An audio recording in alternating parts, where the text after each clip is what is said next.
சேலம் மாவட்டம் ஆத்தூர் அருகே குப்பை கொட்டும் தகராறில் லாரியை ஏற்றி கொல்ல முயன்ற ஓட்டுநர் நீதிமன்றத்தில் சரணடைந்தார். அம்மம்பாளையம் ஊராட்சி நடுத்தருவைச் சேர்ந்த மகேந்திரனின் மனைவி அனிதாவுக்கும் அதே பகுதியைச் சேர்ந்த ரவியின் மனைவி அன்பரசிக்கும் குப்பை கொட்டுவது தொடர்பாக தகராறு ஏற்பட்டது. அப்போது பாலமுருகன் என்பவர் லாரியை ஓட்டி அனிதா குடும்பத்தினரை ஏற்றி கொல்ல முயன்றுள்ளார். இந்த வீடியோ வெளியாகி சர்ச்சையான நிலையில் தலைமறைவான பாலமுருகன் ஆத்தூர் நீதிமன்றத்தில் சரணடைந்தார். கரூர் மாவட்டம் குளித்தலை அருகே இருசக்கர வாகனத்தில் சென்ற விவசாயியை தாக்கி 2 சவரன் செயினை பறித்த 2 கைது செய்யப்பட்டனர். இடையப்பட்டி எழுவக்கரியூரைச் சேர்ந்த வெள்ளைச்சாமி தனது இருசக்கர வாகனத்தில் இடையப்பட்டியிலிருந்து வீட்டிற்கு சென்று கொண்டிருந்தார். அப்போது அடையாளம் தெரியாத நபர்கள் அவரை பின்தொடர்ந்து மிளகாய்பொடி தூவி அவரை தாக்கி 2 சவரன் செயினை பறித்து தப்பியோடியுள்ளனர். இந்த சம்பவம் குறித்து திருச்சியைச் சேர்ந்த மோகன் சுந்தர்ராஜ், இடையப்பட்டியைச் சேர்ந்த மணிகண்டன் ஆகியோரை காவலர்கள் கைது செய்தனர். திருவண்ணாமலை மாநகராட்சியில் உணவு பாதுகாப்புத்துறை அதிகாரிகள் நடத்திய சோதனையில் செயற்கை முறையில் பழுக்க வைக்கப்பட்டு விற்பனைக்காக வைக்கப்பட்டிருந்த 1200 கிலோ மாம்பழங்கள் பறிமுதல் செய்யப்பட்டன. மாவட்ட உணவு பாதுகாப்பு அலுவலர் ராமகிருஷ்ணன் தலைமையில் ஜோதி பூ மார்க்கெட், தாளகிரி ஐயர் தெரு, தேரடி வீதி, பஜார் வீதி உள்ளிட்ட பல்வேறு இடங்களில் அதிகாரிகள் சோதனையில் ஈடுபட்டனர். அப்போது ரசாயனம் கலந்து செயற்கை முறையில் பழுக்க வைக்கப்பட்ட மாம்பழங்கள் விற்பனை செய்யப்படுவது கண்டறியப்பட்டது. இதையடுத்து சுமார் 1200 கிலோ மாம்பழங்களை உணவு பாதுகாப்புத்துறை அதிகாரிகள் பறிமுதல் செய்தனர். சேலத்திலிருந்து நாகை வழியாக இலங்கைக்கு கடத்தப்படவிருந்த 10 கிலோ கஞ்சாவை காவலர்கள் பறிமுதல் செய்தனர். வேளாங்கண்ணி செல்லக்கூடிய கிழக்கு கடற்கரை சாலை செல்லூர் பகுதியில் போலீசார் வாகன சோதனையில் ஈடுபட்டனர். அப்போது அந்த வழியாக வந்த சொகுசு காரை நிறுத்தி சோதனை செய்த போது அதில் கஞ்சா இருப்பது தெரியவந்தது. இதையடுத்து கஞ்சா கடத்தியதாக சேலத்தை சேர்ந்த கவிவர்மன், விக்னேஷ் ஆகியோரை கைது செய்த காவலர்கள் கடத்தலுக்கு பயன்படுத்தப்பட்ட சொகுசு காரையும் பறிமுதல் செய்தனர். புதுச்சேரி ஜிப்மர் மருத்துவமனைக்கு இமெயில் மூலம் விடுக்கப்பட்ட வெடிகுண்டு மிரட்டல் குறித்து காவல்துறையினர் விசாரணை மேற்கொண்டு வருகின்றனர். ஜிப்மர் மருத்துவமனையில் மதியம் 2:30 மணி அளவில் RDX வகையைச் சேர்ந்த வெடிகுண்டு வெடிக்கும் என்று இமெயில் மூலம் மிரட்டல் விடுக்கப்பட்டிருந்தது. இதனையடுத்து வெடிகுண்டு நிபுணர்கள், மோப்ப நாய், தீயணைப்பு வீரர்கள் உதவியுடன் சோதனை நடைபெற்றது. முடிவில் மிரட்டல் புரளி என்பது தெரியவந்ததைத் தொடர்ந்து வெடிகுண்டு மிரட்டல் விடுத்த நபரை கண்டறிய காவல்துறையினர் தீவிர விசாரணை மேற்கொண்டு வருகின்றனர். சென்னை கொருக்குப்பேட்டை சிபி ரோட் பகுதியில் பாலியல் புகார் அளித்த சிறுமி கொடூரமாக தாக்கப்பட்டார். கொருக்குப்பேட்டையைச் சேர்ந்த மதன்குமார் என்பவர் தொடர்ந்து சிறுமியிடம் பாலியல் அத்துமீறலில் ஈடுபட்டதாக கூறப்படுகிறது. இதனால் அச்சிறுமியின் தாய் தண்டையார்பேட்டை அனைத்து மகளிர் காவல் நிலையத்தில் புகார் அளித்ததை அடுத்து கடந்த 16ஆம் தேதி மதன்குமாரை கைது செய்து சிறையில் அடைத்தனர். இதற்கு பழிவாங்கும் நோக்கில் மதன்குமாரின் அண்ணன் பாபு சிறுமியை சரமாரியாக வெட்டியுள்ளார். பாதிக்கப்பட்ட சிறுமி ஸ்டான்லி அரசு மருத்துவமனையில் அனுமதிக்கப்பட்டுள்ள நிலையில் இச்சம்பவம் அப்பகுதி மக்களிடையே அச்சத்தை ஏற்படுத்தியுள்ளது. நாமக்கல் மாவட்டம் சேந்தமங்கலம் அருகே நடைபெற்ற ஜல்லிக்கட்டு போட்டியில் 700க்கும் மேற்பட்ட காளைகள் சீறி பாய்ந்தன. ஜங்காலபுரத்தில் சேந்தமங்கலம் ஜல்லிக்கட்டு குழு சார்பில் நடைபெற்ற ஜல்லிக்கட்டு போட்டியில் 750 காளைகள் பங்கேற்றன. வாடிவாசலிலிருந்து சீறி பாய்ந்த காளைகளை 350 மாடுபிடி வீரர்கள் அடக்கினர். இதில் காளைகளை அடக்கிய வீரர்களுக்கு நாற்காலி, கிரைண்டர், மின்விசிறி உள்ளிட்ட பொருட்கள் பரிசாக வழங்கப்பட்டன.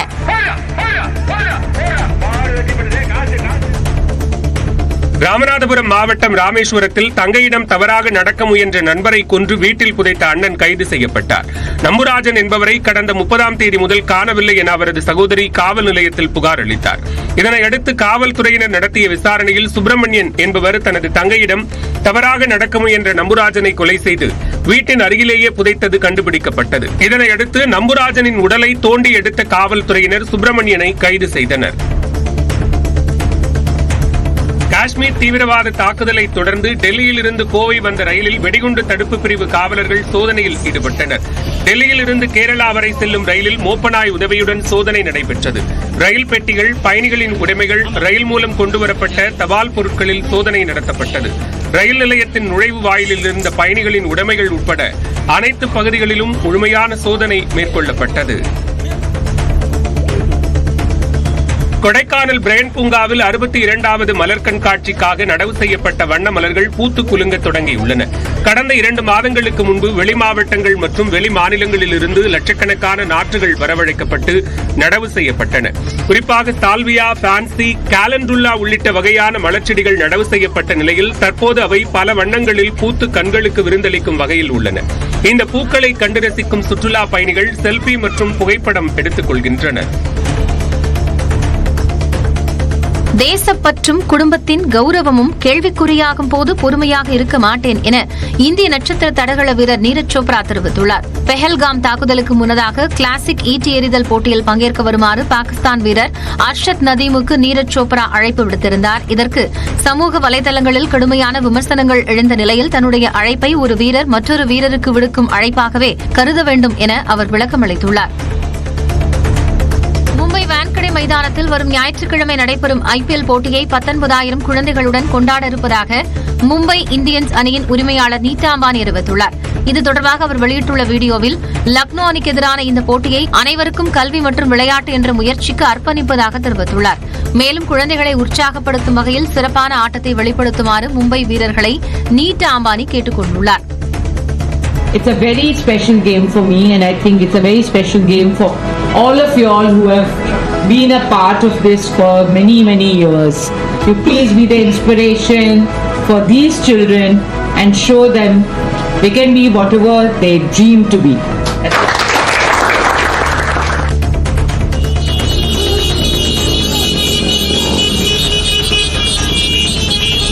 பெருவில் அரசின் புதிய விதிமுறைகளை கண்டித்து வாடகை இருசக்கர வாகன ஓட்டுநர்கள் பேரணியாக சென்ற காட்சி இது. குற்றச்செயல்களை குறைக்கும் நோக்கத்தில் வாடகை இருசக்கர வாகன சேவைக்கு அந்நாட்டு அரசு தடை விதித்துள்ளது.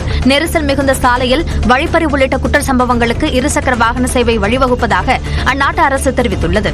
இந்த நிலையில் பேருந்து பயணத்தை விட பைக் பயணம் பாதுகாப்பானது என்பதை எடுத்துரைக்கும் வகையில் வாடகை பைக் ஓட்டுநர்கள் பேரணியாக சென்று போராட்டம் நடத்தினர். செங்கல்பட்டு மாவட்டம் மதுராந்தகம் அருகே அரசு மதுபான கடையில் ஊழியர் ஒருவர் சக ஊழியரை தாக்கும் வீடியோ வெளியாகியுள்ளது.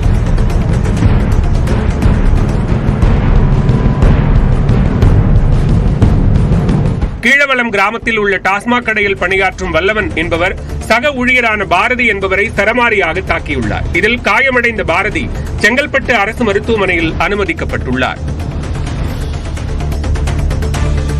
தேனி மாவட்டம் ஆண்டிப்பட்டி அருகே நாய்கள் விரட்டியதால் மிரண்டு ஓடிய பசுமாடு 50 அடி ஆழம் உள்ள கிணற்றில் தவறி விழுந்தது. கண்ணியப்பிள்ளைப்பட்டி கிராமத்தைச் சேர்ந்த ராஜகோபாலன் என்பவரின் பசுமாடு விளைநிலங்களுக்கு வழக்கம் போல மேய்ச்சலுக்கு சென்றது. அப்போது நாய்கள் விரட்டியதால் பசுமாடு 50 அடி ஆழ கிணற்றில் விழுந்த நிலையில் ஜேசிபி இயந்திரம் டிராக்டர் மூலம் 1 மணி நேரத்திற்கும் மேலாக போராடி மீட்கப்பட்டது.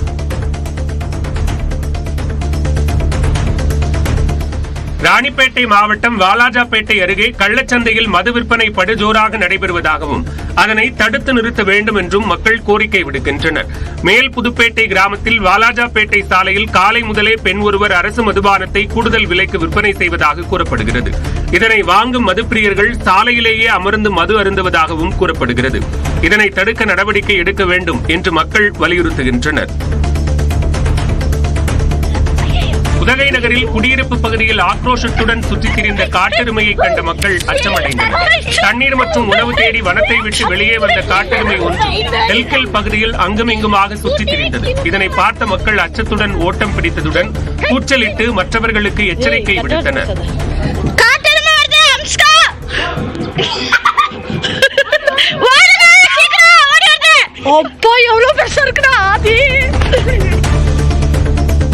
புதுச்சேரியில் பெண்ணுக்கு ஆபாச குறுஞ்செய்தி மற்றும் வீடியோக்கள் அனுப்பி தொல்லை கொடுத்த சென்னையைச் சேர்ந்த செல்போன் நிறுவன ஊழியர் கைது செய்யப்பட்டார்.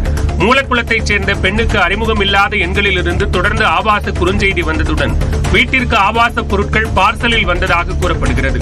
இது தொடர்பாக இணைய வழியில் பெண் புகார் அளித்த நிலையில் விசாரணை நடத்திய காவல்துறையினர் 7 போலி இன்ஸ்டாகிராம் கணக்குகள் மூலம் தொல்லை கொடுத்து வந்த சென்னை மேடவாக்கத்தைச் சேர்ந்த பாஸ்கரன் என்பவரை கைது செய்தனர். விருதுநகர் மாவட்டம் காரியாபட்டி அருகே பட்டா பெயர் மாற்றம் செய்ய 3,500 ரூபாய் லஞ்சம் பெற்ற கிராம நிர்வாக அலுவலர் கைது செய்யப்பட்டார். சூரப்பட்டியைச் சேர்ந்த சூரியகுமார் என்ற விவசாயி தனது தந்தை ஆசீர்வாதத்தின் பேரில் இருந்த பட்டாவை தனது பெயருக்கு மாற்றம் செய்ய வேண்டி மல்லாங்கனர் கிராம நிர்வாக அலுவலர் கரைமேலுவை அணுகினார். இதற்கு அவர் 6,000 ரூபாய் லஞ்சம் கேட்ட நிலையில் சூரியகுமார் லஞ்ச ஒழிப்புத் துறையில் புகார் அளித்தார். பின்னர் 3,500 ரூபாய் லஞ்ச பணத்தை கொடுத்தபோது கரைமேலுவை லஞ்ச ஒழிப்புத் துறையினர் கையும் களவுமாக பிடித்தனர். காஞ்சி சங்கரமடத்தின் 71வது இளைய மடாதிபதியாக வரும் 30ஆம் தேதி கணேச சர்மாவுக்கு தீட்சை அளிக்கப்பட உள்ளதாக தெரிவிக்கப்பட்டுள்ளது.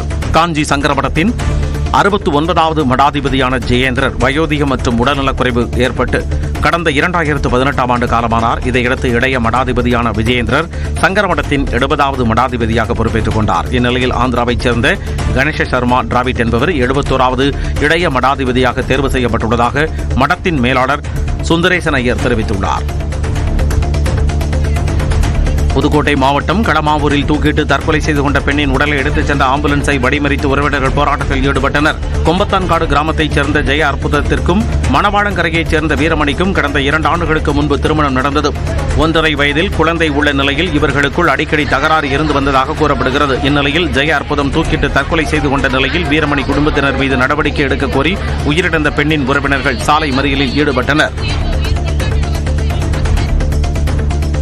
ஒடிசாவில் இருந்து ரயில் மூலம் கஞ்சா கடத்தி வந்த வடமாநில இளைஞர் ஈரோடு ரயில் நிலையத்தில் பிடிபட்டார். சம்பல்பூரில் இருந்து ஈரோட்டிற்கு வந்த ரயிலில் ரயில்வே காவல்துறையினர் சோதனையில் ஈடுபட்டனர். அப்போது முன்பதிவு செய்யப்பட்ட பெட்டியில் அபினேஷ் திவாரி என்பவர் பையில் இருந்து 13 கிலோ கஞ்சா கடத்தி வந்தது கண்டுபிடிக்கப்பட்டது. இதையடுத்து அதனை பறிமுதல் செய்த காவலர்கள் அவரை கைது செய்து விசாரணை நடத்தி வருகின்றனர். பட்டுக்கோட்டை காரைக்குடி இடையிலான மின்வழி பாதை பணிகள் டிசம்பர் மாதத்தில் நிறைவடையும் என்று தெற்கு ரயில்வேயின் திருச்சி கோட்ட மேலாளர் அன்பழகன் தெரிவித்துள்ளார். திருவாரூரில் அம்ரித் பாரத் திட்டத்தின் கீழ் நடைபெற்று வரும் ரயில் நிலைய பணிகளை திருச்சி கோட்ட ரயில்வே மேலாளர் அன்பழகன் நேரில் பார்வையிட்டு ஆய்வு செய்தார்.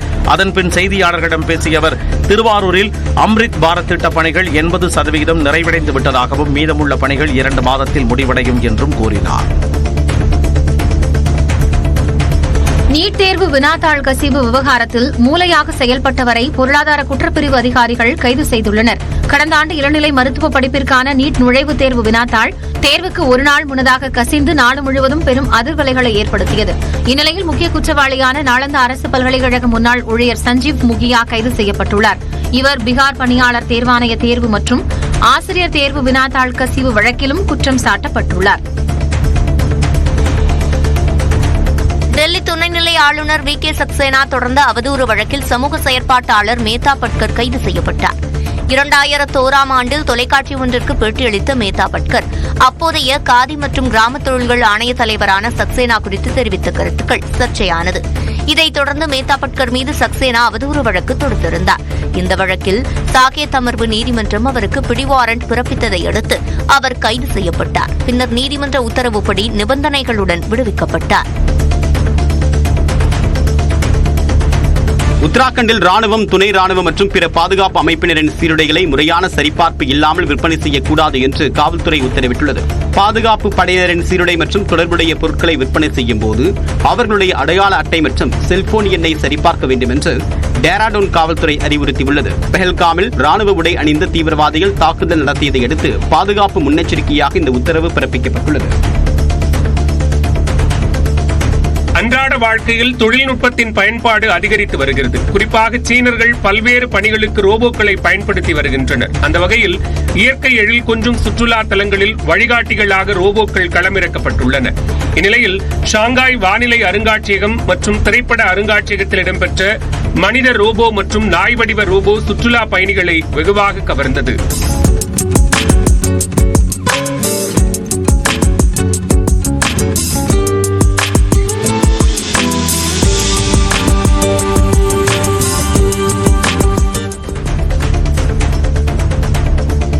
இரண்டாம் உலகப் போரின் 80வது ஆண்டு நிறைவை குறிக்கும் வகையில் அமெரிக்காவின் வரலாற்று சிறப்புமிக்க வாகனங்களின் அணிவகுப்பு செக் குடியரசு சென்றடைந்தது. அங்கு அமெரிக்க தூதரகம் முன்பாக அந்த வாகனங்கள் பொதுமக்கள் பார்வைக்காக நிறுத்தப்பட்டன. இந்த நிகழ்வில் அமெரிக்க ராணுவத்தின் சீருடை அணிந்த ஏராளமான ஆர்வலர்கள் பங்கேற்றனர்.